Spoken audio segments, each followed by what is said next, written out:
It's the end of the year. Do you know how your employees are performing? I'm Melissa Franks, your host of the Opt-in podcast, and this is where we go from surviving to thriving in business.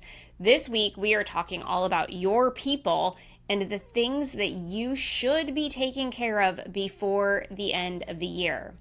One of the things that corporations are very formal about, potentially overly formal, is evaluating performance of their staff. This happens on an annual basis. Generally, there's also a middle of the year process, and it's all tied to, are you doing what you said you were going to do? And if you're not, how do we get you back on track, or how do we address the performance? It's incredibly prescriptive. There are pieces of technology and software that are used. There are formulas. There are ways to force rank your staff. There are bell curves. There's like all of the trappings of basically what feels like a grading system from high school. I'm not recommending you do that. So stay here today, and I'm going to walk you through the things that you need to be considering and taking care of at the end of the year. Now, some of you may be saying right now, it's busy season. The fourth quarter is when all of our sales come in. We're running to hit our goals by the end of the year. I do not have time to do these things. Well, some of them are time sensitive. And so I want to walk you through today the considerations that you need to make. And as it's the beginning of December, you have about 30 days to get the wheels in motion. The first thing that I want to talk to you about is to consider what is referred to as the total compensation that an employee inside of your business receives. Total compensation is not just their wages. It's not just their salary. It in fact includes all of their benefits. It includes any fringe benefits that you might be offering it. It includes bonuses, structure, and commission, technology stipends, literally anything that the employee gets from the business is a part and a consideration of their total compensation. If you don't have this written down somewhere, this is a great time to take some inventory and do those things, because one of the things that you want to know is per person, what's the cost of the business? That's here nor there for this conversation. What you want to do is you want to look at the total compensation, and there are human resource consultants that can help you do this. So if you don't want to do this yourself, there's absolutely amazing organizations out there that can help you do this. I'm walking you through the DIY version of it because the reality is most small business owners can't afford to hire an expensive consultant to do this work for them because it's incredibly labor intensive, and you may not have a big enough staff to even warrant you doing it. So the first thing is get your arms around the total compensation. What are you offering everybody today? Get really clear on what that looks like. And it might be that per person it's different. It may be that as people were joining, they were starting to get other things and you never retroactively went back and made sure that there was consistency.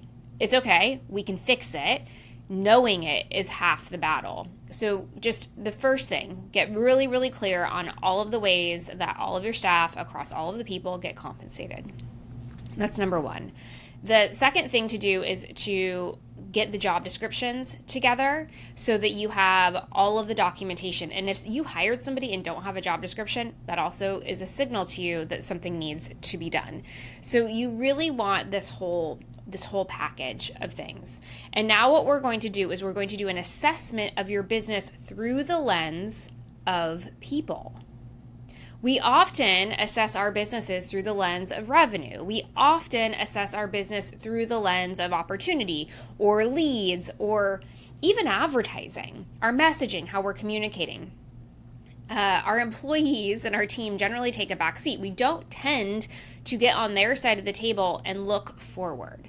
And so that's what I'm inviting you to do today. This experience, if you provide it to your staff, will increase employee satisfaction. It will increase retention. It will increase stickiness, and it's going to afford you the option to have conversations that aren't being had with you. They're being had amongst each other. Did you hear what I said there? See, if you're not talking to your employees about these things, it doesn't mean they're not talking about it. It just means they're not talking about it to you. It means that they're talking about it to their spouses or their partners or their parents or other friends or family. It means that they are talking to each other in and amongst the team, comparing notes. They know the lay of the land. The fallacy out there in the world, I love this so much. This was a corporate construct. There was always these policies that nobody could talk to anybody about their income. Like, you are not allowed to tell Susie how much you are making. Full stop. Spoiler alert. Everybody tells everybody everything. They are like word vomit. Everybody knows everybody's bonus. Everybody knows everybody's performance rating. Like, they all tell each other everything. Why? Because it's human nature to compare notes and figure out if you're getting the raw end of the deal or not. So just make an assumption that everybody knows everything. It's going to be a lot easier on you anyway. But anyway, what we're going to do is we're going to look at the business through the lens of your people. And what you're going to want to do to the best of your ability is pull yourself out of the equation and say, is this a place I would want to work? Is this a place that has clarity around the employee experience? And if the answer is yes, you're golden. So this is all stuff that you're going to know, and you're going to be able to breeze right through this. This is the first time that you've considered what it's like working inside of your business for you. This is work that really needs to be done, and I suggest as soon as possible. So what we do, and I'm going to walk you through all of the things that you're going to need to achieve by the end of the year. But what we're going to do is we start with that data collection that we just talked about, which was get clear on the total compensation for each person and get their job descriptions so that you've got a frame of reference. Now, once you have that lay of the land, one of the things that you want to look at is, are there gaps? And what I mean by gaps is everybody's getting paid wages. That's a given, right? Are some people getting a bonus? Yes or no? So do you have a bonus structure in place? Do you have a commission structure in place? Yes or no? If you don't have a sales team, then that probably isn't necessary. Do you offer benefits? If you do, what kind? Do you offer a 401k? And if you do, what kind? Do you offer fringe benefits? So this is anything that is not what I just listed. So this is clothing stipend. This is a technology stipend. This is a extra days off. Like, look at all of the things. The PTO is one of these. So, do you offer unlimited PTO? Do you not offer vacation at all? What do you offer? So go through that whole collection so that you can really understand all of the things that are offered so that you know where you're not offering. Because the first question that you need to ask yourself is, if I'm not offering this today, should I next year? So here's an example. Often when businesses start, they're small and they're really managing expense. And so investing in an employee health benefits plan doesn't make sense. In fact, it's incredibly costly. And so you make a decision that right now we're not going to offer benefits. Well, a year's gone by, or maybe 5 years have gone by. Is it time yet? The same is true for 401k. So you just want to take a look and say, I'm not currently offering benefits. Does it make sense for me to do it now? I'm not currently offering a 401k. Does it make sense for me to do it now? The other thing that you want to do, and this is where those HR consultants come into play, is maybe you got to the size where you have to legally, and you're going to get yourself in a little bit of hot water for not doing it. So what you also need to be aware of, whether it's through a consultant or it's through your own education, is what mile markers there are, what milestones are in place. So if you hit them, you have to offer certain things to your staff. That's incredibly important. So take a look at the gaps and determine what you want to do about them. If you want to leave them alone and keep them as they are, cool. If you want to offer something new, then that is going to be something where you're going to need to figure out who you need to work with, what the timeline is, can you get it done by January 1st, et cetera, et cetera, et cetera. Things like benefits are time sensitive. So you want to make sure that you're really, really clear on exactly how that works so that everybody can be informed. So you look at the whole picture, you find the gaps, you figure out what you want to address, and now comes the things that we need to do. So the first thing that I always recommend, I recommend that you do this at least a couple of times a year so you don't lose sight of things, but you're going to document the performance of each person from your perspective. You can do it however you want. You can make a bulleted list, you can write an essay, you can literally do whatever you want, but go person by person. And the tools that you can use for this are their job descriptions, any KPIs that you track, like any sort of information or data that you have, and define if their performance is at target, above target, or below target. You only need 3. Just kind of get them into a bucket. And then what you want to do is, like, once you figure that out, then you say, so why are they above target?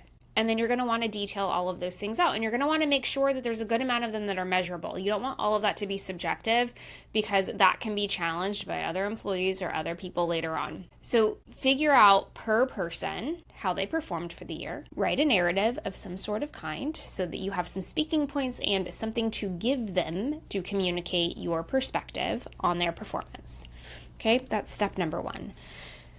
The next thing that you want to do, and I recommend this for everybody, is on an annual basis, do a comprehensive salary analysis. So, generally speaking, although we are in the wild west of economics right now, generally speaking, cost of living adjustments range between 2 and 3%, generally.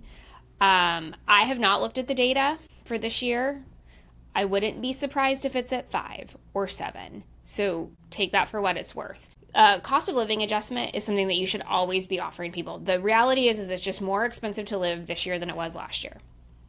In the end, the only exception of that, I think cost of living was flat during the pandemic because people weren't doing much. But aside from that, what you really want is you want to take a look at what the market is saying, what the standard adjustments are, if you're comfortable with that. If you happen to know that where your employees are located or where your business is located has had a significant increase in property values or a significant increase in some other gas prices or something else, you might want to consider doing something above the standard for a cost of living adjustment, but you should always be baking in a cost of living adjustment every year into salaries. Now, what does that mean for you? It means every year your payroll expense is going to go up for the same employees every year. And it should, because if it costs more to live, then it's going to cost more to pay people to do work.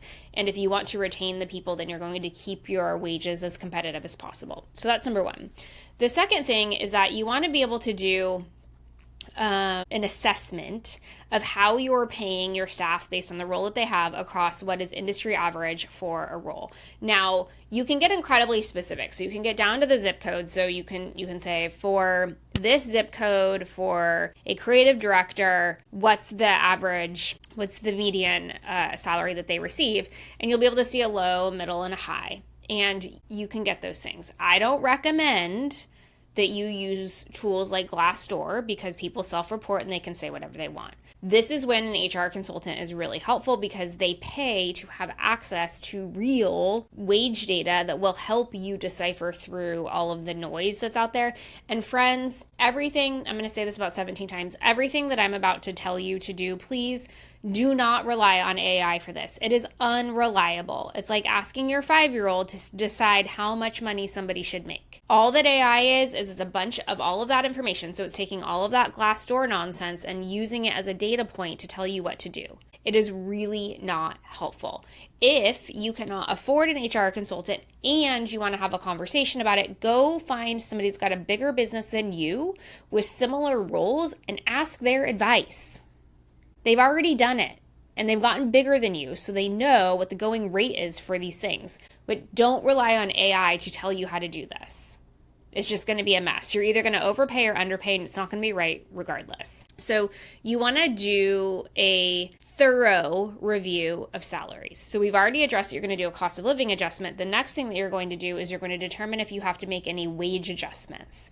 So as you look at what each of your employees is making right now, in wages and how they fit into the company hierarchy and how their wages compare to what the marketplace is saying they should be making, you need to make some decisions about what to do. In some cases, you've got employees that may be making a little more than they should be making. That's fine. We're not taking money away from people. In other cases, somebody may be making significantly less than they should be, and you need to make an adjustment. In other cases, you've got something wonky with the hierarchy where everybody's salaries are fine, but for some reason, somebody that's at the top of the hierarchy is making less than the person that's at the middle.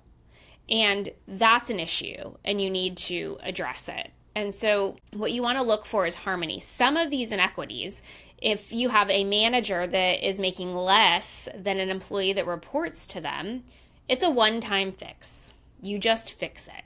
And then after that, it's fixed. And as long as you keep their increases commiserate to each other and you're keeping an eye on this, you won't create the problem again. If you're just willy-nilly throwing money at people, you'll create the problem over and over and over again. So you want to take a look, make sure that everybody has parity with how they're getting paid, and then you make decisions about if you're going to increase salary. So how do you make a decision about if you're going to increase the salary?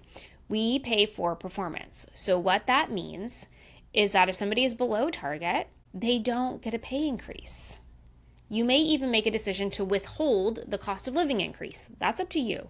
This is your business. You can decide what you want to do. They don't get a performance increase because they're underperforming. So point number one, if somebody is like at the middle of the road, they're doing just fine. They're at target. They're not doing anything exceptional. They're not, you decide what you can afford. And then if somebody's doing like knocking it out of the park, you decide what that is worth and what you afford. Before you do any of these discretionary pay for performance increases, what you want to do is you want to create budget. We had an entirely different episode back in November about budgeting.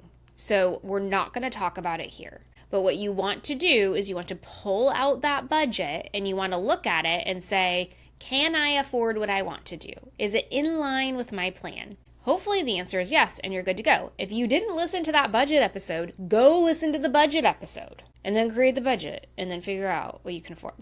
Okay? So we've documented their performance.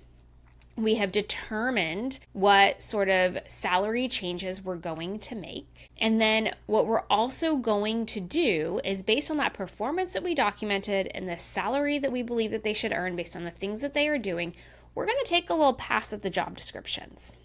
Now you can do this before you do the other two. It's up to you. You're going to take a little pass at the job descriptions and you're going to say, do I need to change anything? And here's why I like going in this order. There's a reason for it. And the reason is I want you to organically determine how somebody is performing in their job, just based on the context that you have. And then if you pull up their job description and you're like, oh, dang it, they're only doing 25% of this job description, you already know that you think they're knocking it out of the park. You already know that they're doing a stellar job. So what that's now telling you is you need to adjust the job description. If you start with the job description, which is the way that corporate operates, you're going to go down the checklist and you're going to have an altered perception of their performance because you're going to be basing it upon what's in the job description and what you're asking them to do. The reality is that the job description is an anchor point to get somebody into the door, and that unless you are incredibly diligent with updating the job description, over time, it will not look anything like the work the person's actually doing. It's ironic that corporations tell you to go back to the job description to inform the performance review because it takes an act of God to change a job description in corporate. I'm not joking. I used to try to do it every year and it was a mess. And so I abandoned the mission of using the job description because it wasn't the reality of what the person was being asked to do. In some cases, people were doing completely different jobs than the one that they were hired into and that they were titled for. And it wasn't fair to them to give them a poor rating because they weren't doing their job because that wasn't actually their job anymore. So I like to go in the order of determine how they're performing, write all of the things that you want to do, and then update the job description and get that to reflect what they're doing as much as you can. And if there are things in the job description where you're like, man, I really wish that they would do that, that helps you set priorities for the next year. It doesn't mean that you ding them for not doing it, because after all, you're the one that set the priorities to begin with. You just might need to refocus their energy and attention to achieving some other components of the role that were less important over this calendar year. So make sure that you update the job description. Then one of the things that you also need to take a look at when you're doing the salary and you're kind of working through all these things is you need to look at your commission structures. And this one is lengthy, because what we're doing is we are paying people for performance and incentivizing them to achieve results. So it's like a 2-4. You're absolutely giving them money for the things that happen, right? And you are incentivizing them to make more of that happen. Sales teams, generally speaking, are the ones that are in commission. And they earn commission because you set a pretty lofty sales target and you say, you need to hit this, and then I will pay you X% of whatever you close, just using as an example. And what you want to look at before you do anything with the commission structure, anything, is you want to look at the data. You want to look at the data. You want to look at your sales data. You want to look at the productive activity for everybody that receives commission. And that's a little bit different based on your business structure and what you're paying commission for and all the things. But you're going to want to look at things like how many conversations did they have? How many transactions did they close? How much money did they generate for the business? How much net profit did we get from that? Meaning, after I paid them, after I gave them commission, how much money did actually go back into the business for other things? You want to take a look at how profitable that human was.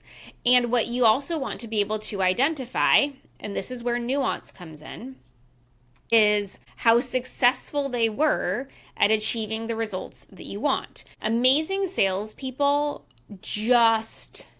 they have so much confidence that they can generate the lifestyle that they want through selling things that they will, if they've got a financial goal that they want, they'll hit it because they just love to sell. So salespeople will hit the target that you set. And then underperforming salespeople won't do any of it. And so what I want you to look at from a nuanced perspective, and this is where their performance comes in with the commission structure analysis. That's why performance comes first and commission comes second, is do you have somebody that you said was a super high performer that is not performing well with sales delivery? Now you have an issue. Now you have an imbalance. And so now you have to talk to yourself about, am I actually getting what I want out of them from a results perspective? So when you look at the commission structure, what you're looking at from a variety of lenses is it motivating them to take action and deliver the results that we want? Is it allowing there to be enough net profit after we pay them coming into the business to do the things that we need to do? Is it motivating additional behaviors, or does everybody stall out at some place? Like, you want to look at all of those things. So if you have a flat commission structure and your commission structure is, I pay you 5% of every sale that you close forever and ever and ever and ever and ever. Human nature is that they pick a number and they're like, if I can make this much money a month, I'm good. You know what happens there? They plateau. So if they say that I need to get 10 sales a month to get the commission number that I want, they're going to plateau at 10 sales. And you're cool initially because like they're hitting their goals and their metrics, right? They've got a green light on the dashboard. But what happens if you change the incentive? What happens if you say for the first 10, you get 3%? For the next 5, you get 5%. For the next 10, you get 15%. I don't know, making this up, right? What if all of a sudden you had a different structure? So the reason that you want to look at the data is you want to be able to say, is there variability where they sell, or is everybody plateaued? And if everybody's plateaued, it tells you that your commission structure is not encouraging them to chase and to hunt and to run. And so you want to look at the commission structure from a variety of places. Am I overpaying? Do I have enough net profit coming into the business to do the things that I need to do with it? Is the commission structure motivating them to achieve further results beyond the baseline that we've set as the floor? Is there any competition in the team? Do you see variability, or is everybody performing at the same level? That's also a warning sign that either you have a performance issue or a leadership issue or a commission structure issue. So you want to take a look at that, and you want to do that on an annual basis. Here's where that net profit conversation, because you're probably like, why do I care? The net profit thing is really interesting because as your business grows, you will be adding headcount and expense to other sections of your business. And at the end of the day, your revenue has to cover the expense. And so what you need to do this delicate balance between, if you have a sales team, is are they bringing in enough money, less the expense of them, to cover the expense of the growth with you still getting profit? And it is a complicated number. It's a complicated equation because you've got to kind of look at everything in isolation and then put the whole picture together. So what you need to do is you need to go look at the health of the sales team and the commission structure. And then you need to look at the health of the business. And then you need to put the two things together and say, are they still healthy together? Okay, so evaluate the commission structure. And then the other thing that you need to do, and this one is time sensitive, so I could have potentially started with this, but none of these are really in any sort of order that you must follow. The next thing that you must do is determine the benefits you're going to offer for the following year. So if you offer health benefits, there is open enrollment that needs to happen in December. So that means that your agent or whomever, whatever business you're working with that helps administer the benefits, has come to you and said, hey, we need to figure out what plans, how much you're subsidizing, what type of benefits we're offering. Are we doing just health? Are we doing dental? Are we doing vision? Etc., etc., etc. The benefits landscape is vast and wide and deep and varied. So if you offer benefits today, you should have a structure and process in place so that you can evaluate that and then you can determine what you're going to offer next year. If you don't and you want to, that's a bit of a mini project. You can definitely get it done now. If you're listening to this in real time, you can get it done now. It's usually best to try to start it in October because it takes a while. Either way, though, make a decision and then determine what benefits you're going to offer. And if anything changes, then you want to really get that moving.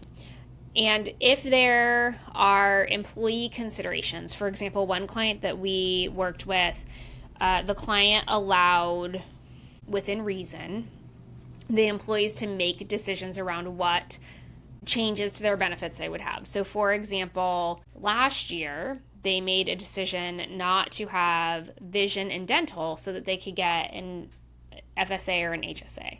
That was the employee's choice.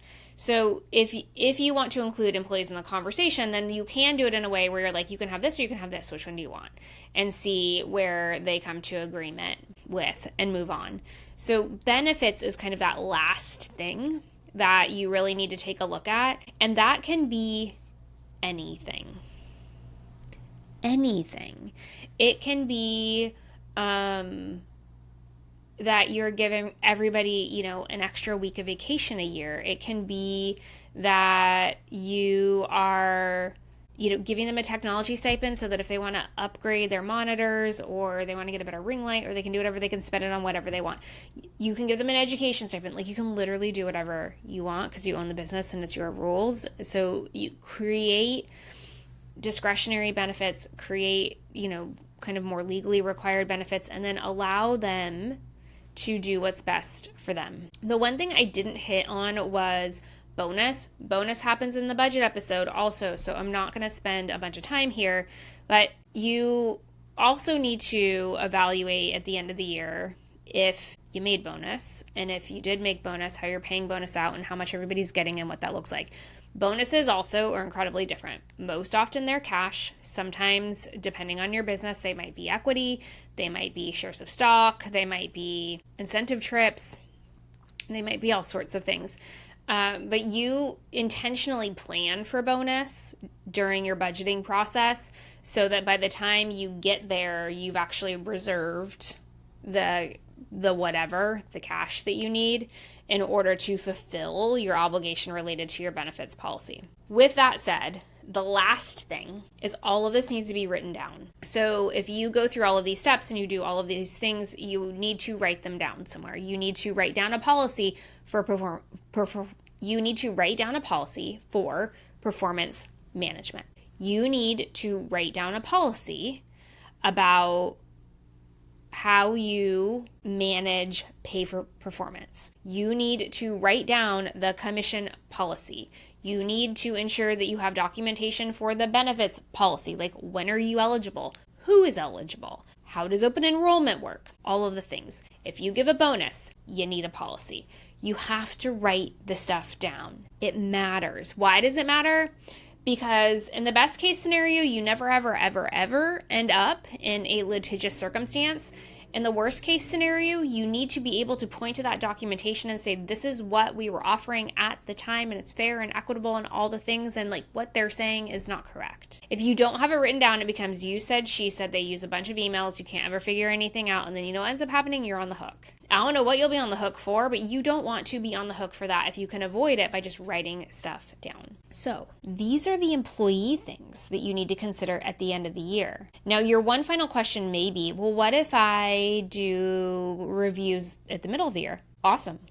Do the reviews at the middle of the year. You still need to know how people are performing to make decisions about salary, to make decisions about bonus achievement, to make decisions about benefits. You still have to do some of this stuff. Can it be less formal? For sure. Should you be using this as a guidepost? For sure.